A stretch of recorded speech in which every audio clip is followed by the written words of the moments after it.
Yo, yo, yo, what is going on, RoK Familia? It is your boy BN, aka Mr. Kingdom Builder, and today we are back again giving you guys some more high quality goodness in RoK, showing you a different side of the game that usually isn't too predominantly covered, trying to give you something a little spicy and interesting. Today, we're going to be touching on alliance tech pathing, and we're going to talk about what is the most optimal way to kind of min-max your tech pathing for your new alliance or your current alliance. We'll touch on a few different route passes kind of depending on the situation you're in, but we're going to be focusing initially on if you're just in an environment where you're able to develop your tech freely without any impediments as far as if the kingdom's at war or anything like that. We're just going to go under the assumption that you are able to develop however you want. Now, before we get started, as always, if you enjoyed the content, make sure you sub, like, ring that notification bell, and if you want to join and be a part of our conversation, hit the Discord up. You can find that in the description, pinned comment below. All right, so first things first, let's go to tech, and just let me explain a couple things here. So when you're doing tech, you're going to donate, you're going to get one donation point every 30 minutes. From there, that's 20, right? And this comes out to about 10 hours. 20 hours would be 40. And then you got the 2 hours left, so that gets you to 4 hours, that gets you to 48 points you arguably could donate within a 24-hour period. Now, each donation is worth 100 points outside of when you crit. If you crit on donations, which you can, I think it's 2, 3, and 5 times those are the amounts that you can do. And if it's more than that or different, someone can correct me in the comments. Thank you. So that's just something to be mindful of. You can also donate with red gems. Now, once this meter fills up, you will then have to use your alliance credits in order to actually start researching the tech. So it's kind of two stages here. You have to fill it up first with donations from members, but then a leader or an officer has to actually start the tech to research. You have to pay for it to start. So it's kind of a two-payment process. Very interesting, really. But that's how that works.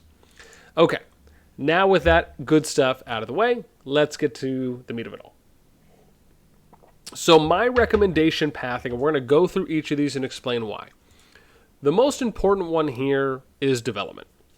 I would say territory is next, and then you're kind of getting to war. And this is with the assumption, let me preface this, with the assumption of you're in your starting kingdom, and you are preparing up to KVK1, and then after KVK1 as well. And that's just at minimum. So the reason I say that development is the most important part is because predominantly of this tech here, it's called Great Alliance. Now this Great Alliance tech allows for you to increase your alliance members that upper limit. You can see here that once you get to 5, it'll go up to 10 plus. Then if you keep scrolling, you'll get to Great Alliance 2.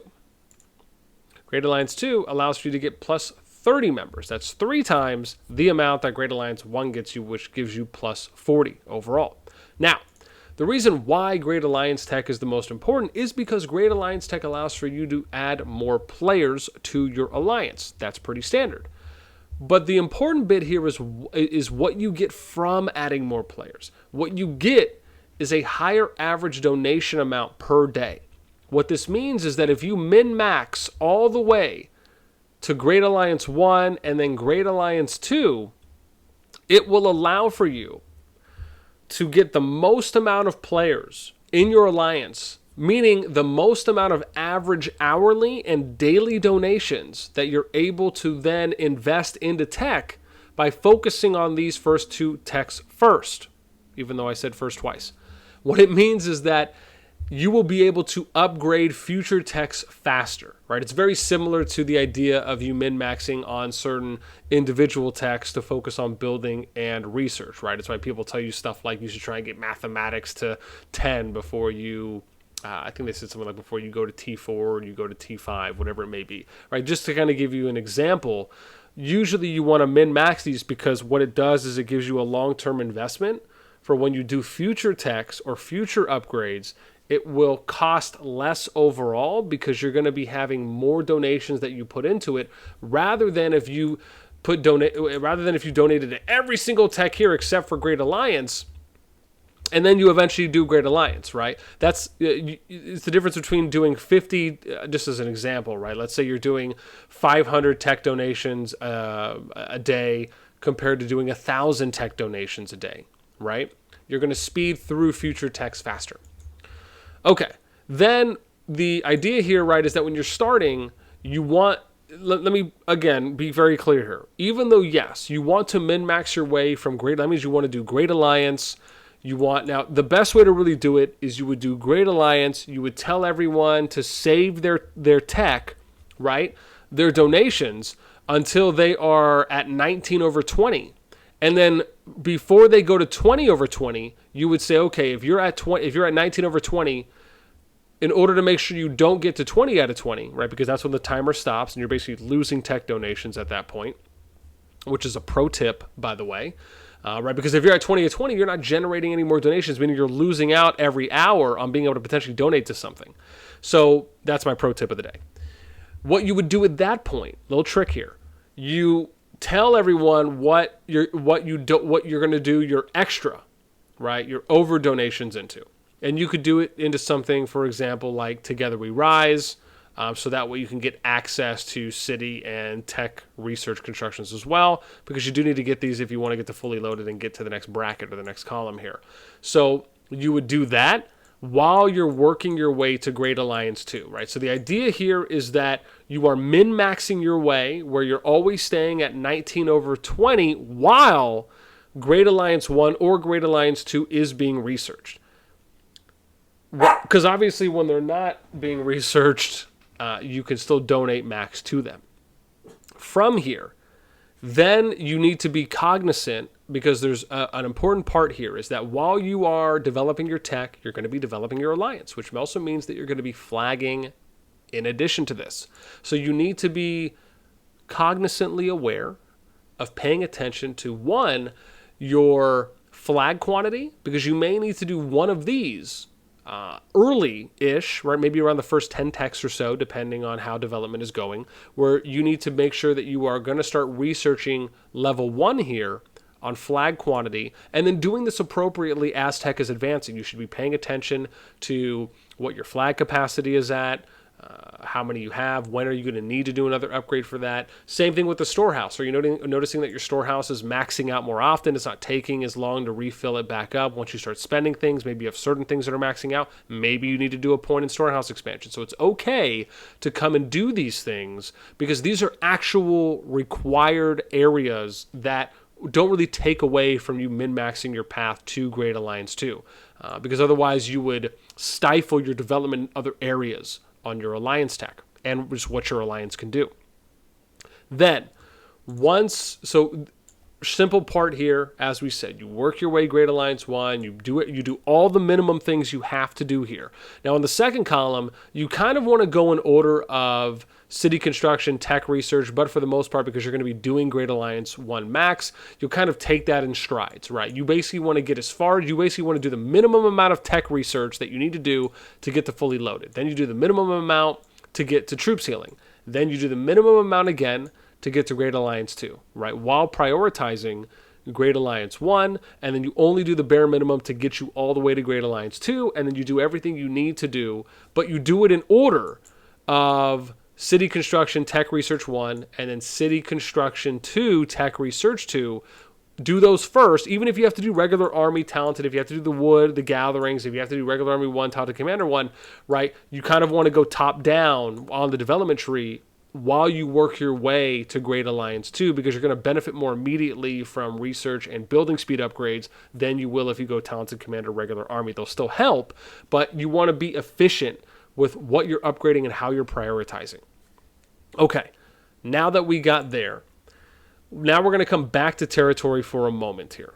So eventually, once you get Great Alliance 2 maxed, then the focus still should be on developing territory out. You're going to get a lot of more value from allowing each individual player in your alliance to progress and develop their account at the fastest rate possible if you focus predominantly on the development tree. Now, there will be some things in territory you need to do. Again, as I mentioned, eventually you'll get to a point of once you max Great Alliance 2, you definitely want to get into maxing out Food Gathering 2s as well. But then you want to come back to territory every once in a while, and you're going to want to try, right? And what I should say is this is kind of where it gets iffy, right? If you're able to get to Great Alliance 2 before KVK 1 starts, which is iffy, but if you can, then as you're going to do your storehouse expansions, your flag quantities when needed, you eventually want to get to something like Conquer, right, which is increasing the burning speed of enemy buildings. This is going to impact and help out so much in KVK1, along with, obviously, when you eventually get to KVK2. Doing something like Artisan Spirit increases the building speed of Alliance buildings. This is going to help you construct any of your buildings a lot just faster in general, and that's going to help you get those things up and running. And then you have things, for example, like Architecture 2, right? Further reducing the cost of Alliance buildings, very similar to Architecture 1. Right, so these are some of the more important text that you'll look for when it comes to min-maxing or maximizing your individual player progression for all the members in your alliance, along with getting the necessary techs done as well, or working towards those for KVK1. Now, some people will tell you, yeah, you need to focus on maxing out Conqueror, right, at certain points, and Artisan Spirit and Architecture. I think these are all important ones as well. But the most important thing, in my opinion, is really allowing for every single player in your alliance to develop their account at the fastest rate possible, because that is going to give you, the example of this is that if your kingdom is able to develop their players faster and at a higher rate than another kingdom's players are, you can argue that the percentages for your kingdom going into KVK means that you may have an average higher power threshold and strength threshold per player, per active player that's going into KVK. Meaning that even if you don't have max burning speed, you may still have advantages in being able to keep your opponents away from the flag. So that way you'll be able to just freely have someone sit back there like a T1 and just constantly burn it while you push forward, push the front line farther out. Right? This is just an example to show you a situation. And then the last thing I'll mention here is something like Books in Battle. I think Books in Battle is good because obviously you end up getting experience gained by commanders and attack troops, right? So you get a lot of EXP gain here when this is activated as this alliance skill. I think this is another one that's really important to hit. And eventually you'll get to a lot of these other areas, right? You'll eventually max out your war, you max out your skills, you max out your territory. But in the beginning, right, for some of these techs to focus on that I think are really important, focus on development. And then, of course, like I said, once you get to maxing out Great Alliance 2, then you can go and work on the territory skills, and then in conjunction with eventually finishing out your development tree. Though these are my recommendations. Again, I hope you guys enjoyed this video, the explanations I gave you, the pros and cons. I would love to hear what you think now, right? This is just my opinion, my thought on what I think is really valuable when it comes to your overall development, your alliance's development, and developing, allowing for each individual player to get the maximum amount of progression that they can, where when they do end up contributing in KVK, they'll be in a better position compared to if these areas were not focused on as early. Again, that's it from me. As I said, anything and everything, even if you have a different path, I'd love to hear it in the comments down below. Maybe give me the reason why. I'd love to take a read. All right, I'm it. Or not that I'm it. I guess I am it, technically. But that's it. I'm done. Until next time, I'll catch y'all later.